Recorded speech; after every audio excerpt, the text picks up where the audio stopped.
Notice നൽകാതെയാണ് കസ്റ്റഡിയിലെടുത്തതെന്ന് Unnikrishnan പോറ്റിയുടെ അഭിഭാഷകൻ ശാസ്തമംഗലം അജിത് കുമാർ 24-നോട് പറഞ്ഞു. അദ്ദേഹത്തിന്റെ പ്രതികരണം കേൾക്കാം. നമുക്ക് ഇതിനെപ്പറ്റി യാതൊരു വിവരമില്ല. ഇയാളെ വീട്ടിൽ നിന്ന് പിടിച്ചോണ്ടെന്ന് മാത്രം വീട്ടുകാർ വിളിച്ചറിഞ്ഞു. There is no information where he has gone, what is happening to him. ഒരു നോട്ടീസ് ഇഷ്യൂ വീട്ടിൽ നിന്ന് പിടിച്ചോണ്ടുപോയി, അത്ര തന്നെ.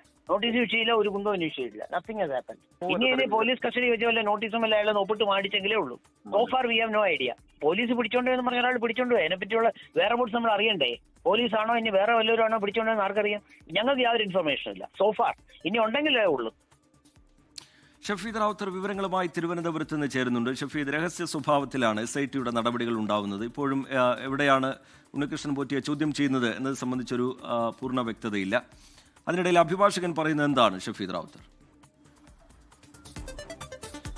രണ്ട് പ്രധാനപ്പെട്ട കാര്യങ്ങൾ നമ്മൾ ഗൗരവത്തിലെടുക്കണം. അതിൽ ഒന്നാമത്തെ കാര്യം എന്ന് പറയുന്നത്, ഈ ഉണ്ണികൃഷ്ണൻ പോറ്റിക്ക് വേണ്ടി കോടതിയിൽ ഹാജരാകാൻ പോകുന്നത് സംസ്ഥാനത്തെ തന്നെ ഏറ്റവും മുതിർന്ന അഭിഭാഷകനായിട്ടുള്ള ശാസ്തമംഗലം അജിത് കുമാറാണ്. അദ്ദേഹത്തിന്റെ പ്രതികരണമാണ് നമ്മൾ അല്പസമയം മുൻപ് കേട്ടതും. ഇനി രണ്ടാമത്തെ കാര്യമാകട്ടെ, ഇക്കാര്യത്തിൽ ഇവർ ഉന്നയിക്കുന്ന ആരോപണം ഏതെങ്കിലും തരത്തിലുള്ള നടപടിക്രമങ്ങൾ പാലിച്ചിട്ടല്ല SIT ഉണ്ണികൃഷ്ണൻ പോറ്റിയെ കസ്റ്റഡിയിൽ എടുത്തത് എന്നുള്ളതാണ്. അപ്പോൾ സ്വാഭാവികമായും നേരത്തെ പറഞ്ഞതുപോലെ നോട്ടീസ് നൽകിയിട്ടില്ല, ബന്ധുക്കളെ വിവരം അറിയിച്ചിട്ടില്ല, SIT തന്നെയാണോ എന്ന് വേണ്ടപ്പെട്ടവരെ അറിയിച്ചിട്ടില്ല, അഭിഭാഷകരുടെ നിയമസഹായം തേടുന്നതിൽ വഴിയൊരുക്കിയിട്ടില്ല.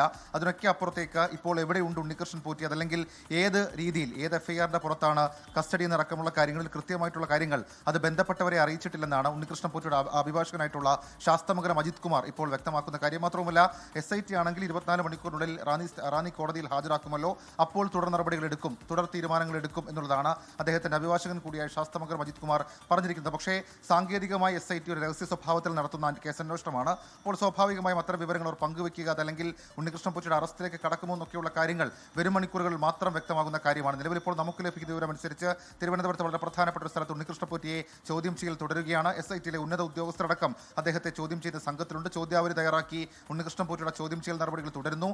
അദ്ദേഹം നൽകിയ മറുപടികളടക്കം കാര്യമായിട്ടുള്ള വൈരുദ്ധ്യങ്ങളുണ്ട്. അതിന്റെ അടിസ്ഥാനത്തിൽ അദ്ദേഹത്തെ അറസ്റ്റ് ചെയ്യാൻ പോകുന്നു എന്നുള്ള വിവരം നമുക്കിപ്പോൾ SITയുടെ ഭാഗത്ത് നിന്ന് ലഭിക്കുന്നുണ്ട്. റിജിത്ത്, ലോകത്തെവിടെയായാലും ഏത് സമയത്തും 24 വാർത്തകളും ഓഗ്മെന്റഡ് റിയാലിറ്റി പാക്കേജുകളും എക്സ്പ്ലെയിനറുകളും വിശദമായി കാണാൻ ഞങ്ങളുടെ YouTube ചാനൽ നിങ്ങൾക്ക് സബ്സ്ക്രൈബ് ചെയ്യാം.